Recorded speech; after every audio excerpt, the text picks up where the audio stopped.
The BBC presenter in the middle of the ongoing sexting scandal faces new allegations after allegedly sending creepy messages to a 17-year-old. It's claimed that the presenter, who has not been named, randomly sent a message via Instagram DMs to a teen which included hearts and kisses. However, it is not clear whether the presenter in question was aware of the individual's age at the time of sending the messages.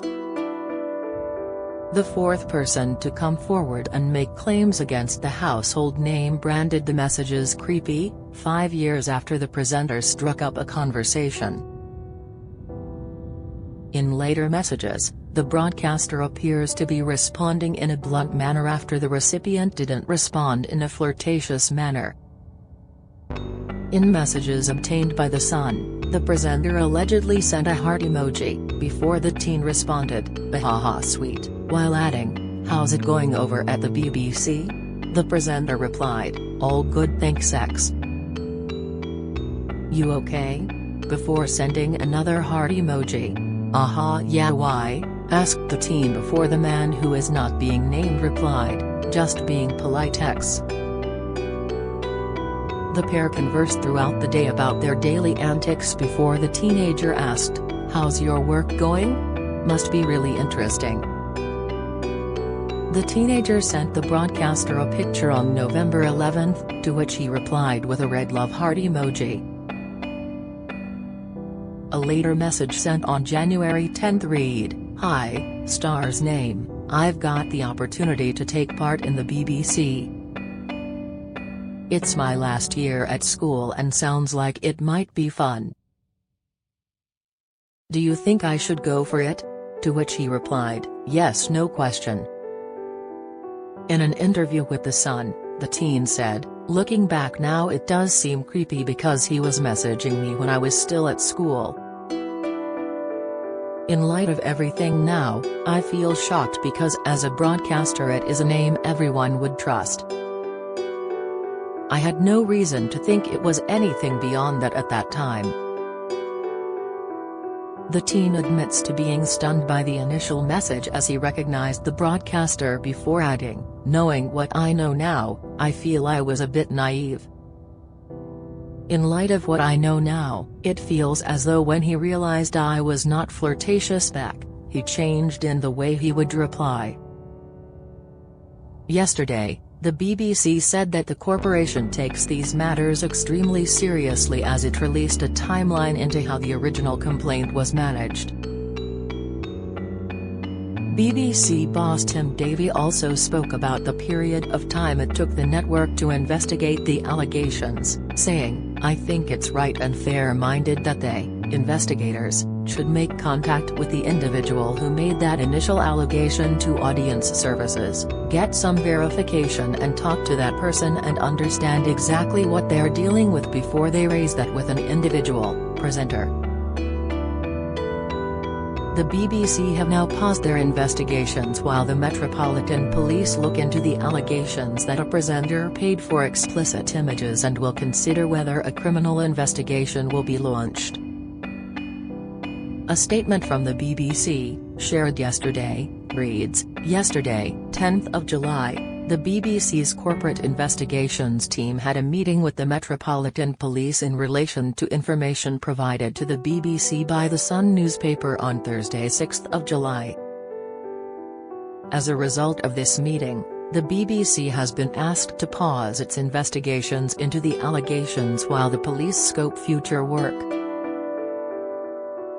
We know that questions have been asked about how the complaint was initially managed, so today we have published an update that sets out key dates and some additional information that we are currently able to share."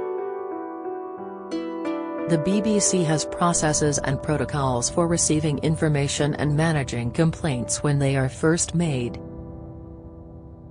We always take these matters extremely seriously and seek to manage them with the appropriate duty of care. The events of recent days have shown how complex and challenging these kinds of cases can be and how vital it is that they are handled with the utmost diligence and care. There will, of course, be lessons to be learned following this exercise. Although the current issues has not yet been fully resolved, the Director General has asked Lita Vaziva, the BBC's Group Chief Operating Officer, to assess whether our protocols and procedures are appropriate in light of this case, and report to the BBC board on this in due course. The corporation also shared a timeline of key dates, which revealed the day they had received a complaint from parents of the young person whom the presenter is alleged to have paid £35,000 to for sexually explicit photos. The timeline is as follows. May 18, the BBC were approached by a family member of the anonymous teen on May 18, where the complainant visited a BBC building to make the complaint. May 19, the family member then contacted the BBC Audience Services on May 19 and details of this contact were referred to the BBC's Corporate Investigations team. On the same day, the BBC's Corporate Investigations team assessed the information contained in the complaint provided from Audience Services. The BBC adds, the assessment made was that on the basis of the information provided it did not include an allegation of criminality, but nonetheless merited further investigation. The BBC's Corporate Investigations team emailed the complainant stating how seriously the BBC takes the issue and seeking additional information to verify the claims being made. There was no response to this contact. And checks were also made to verify the identity of the complainant, which the corporation described as a standard procedure to confirm that the complainant is the person they say they are. June 6, after receiving no response from the complainant following the email, a phone call was made to the mobile number provided by the complainant by the BBC's Corporate Investigations team. However, the call did not connect. The BBC adds, following these attempts to make contact with the complainant, the Corporate Investigations team were due to return to the matter in the coming weeks. No additional attempts to contact the complainant were made after 6 June, however the case remained open throughout. July 6, the BBC was informed by the Sun newspaper via the press office of the allegations. The broadcaster adds, it became clear that the source of the claims was from the same family as approached the BBC on 18 and 19 May. Further, it adds, this was the first time that the Director General or any executive directors at the BBC were aware of the case. It has also been claimed the allegations set out by the newspaper contain new allegations which were different to the matters being considered by BBC Corporate Investigations. The BBC initiated an incident management group to lead the response to this case, involving senior BBC executives including the Director General.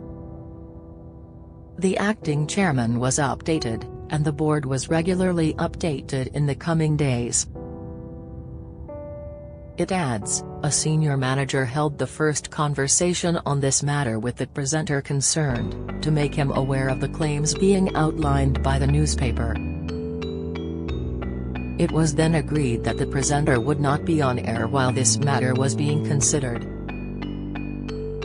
July 7, following the contact from the newspaper, the BBC's Corporate Investigations team contacted the complainant again, who was in touch with the BBC's investigators.